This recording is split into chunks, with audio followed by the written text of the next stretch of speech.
You are not wrong about that, Steve. Essentially, getting close to this guy is a very, very serious business, and it does require that you chase him halfway around the world to do it. So coming here from Dubai, a big question, of course, on the minds of everyone in the region is not just about what this is going to mean in terms of the IPO of Uber for that Careem investment, but also what it really means for the Public Investment Fund, because you remember that they invested $3.5 billion in Uber back in June of 2016. They did that as one of their key kind of first investments under Mohammed bin Salman, the Crown Prince of Saudi Arabia's major plans for the Vision 2030. This was quite controversial, as you may recall, about whether or not this was the right place to put the PIF's money. I asked him, given what we've seen with Lyft and their IPO, are you worried at all about what could happen with Uber? Let's listen in.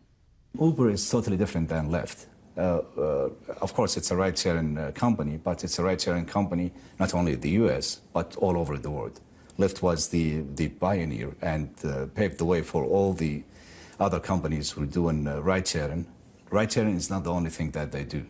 That's one of their businesses. Uber Eats is an amazing thing, and it's, I think, when we got in, it wasn't even in our valuation. ATG, which is the autonomous vehicle, that was nothing in our valuation.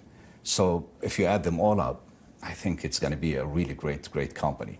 It has the market share in the US and it has the market share all over the world, and it's bringing some new services and products to the world. And in terms of that acquisition that we saw, $3 billion plus for Careem, what do you think that that's going to do for the region in terms of as a major strategic investment, but also a knock-on effect to the private sector to really get them back involved in the market? What is that going to do to the aspirations of the folks sitting in Saudi Arabia and the broader Middle East?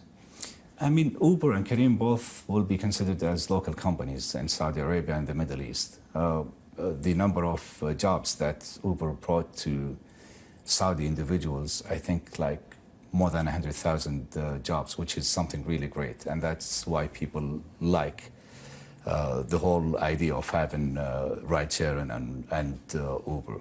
What is it going to bring to the Middle East? I think it's going to... In terms of that ecosystem.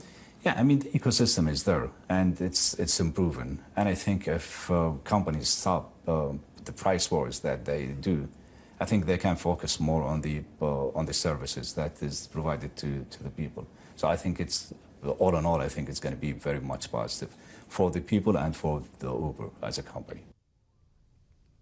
That's Saudi Arabia's head of their public investment fund, that $300 billion sovereign wealth fund, with that.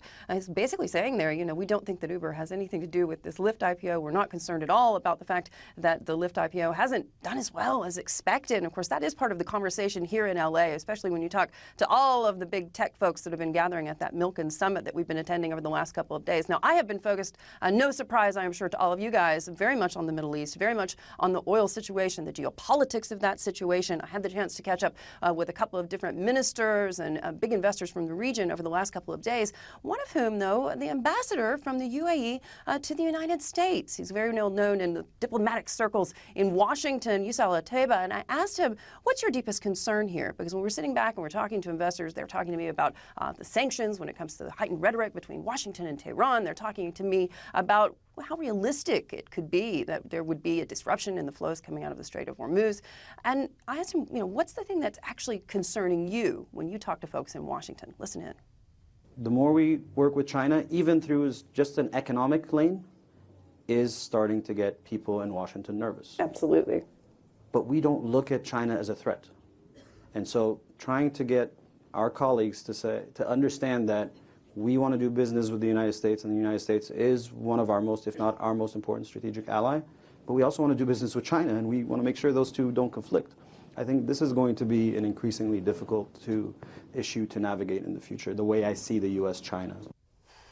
That was the UAE's ambassador to Washington, Yasir bin Othman, essentially saying, you know, that folks were noticing that Xi Jinping made that massive visit and that all of the surrounding hoopla that we saw for his visit to the UAE and all of the investments that we've seen as a result of that. Of course, obviously Saudi Arabia very, very much involved in terms of going to Beijing again and again. Yasir Al-Rumayyan, the head of the PIF, telling me in this exclusive interview as well, guys, that China's looking more and more attractive to them. He's been there 4 or 5 times since he took over as the managing director of the Public Investment Fund, and that they're definitely going to be opening an office in Asia to focus very, very much on that China relationship. So a lot of folks in Washington getting a little bit more uncomfortable about that situation, certainly in very much in the same vein that we saw them getting uncomfortable with the situation with Russia when it comes to their relationship with Saudi Arabia and the UAE, and how that's really changing the game geopolitically as well into the energy space. So a lot of different conversations. Personally, I have to say it was absolutely worth the chase, guys. It's great to be in LA.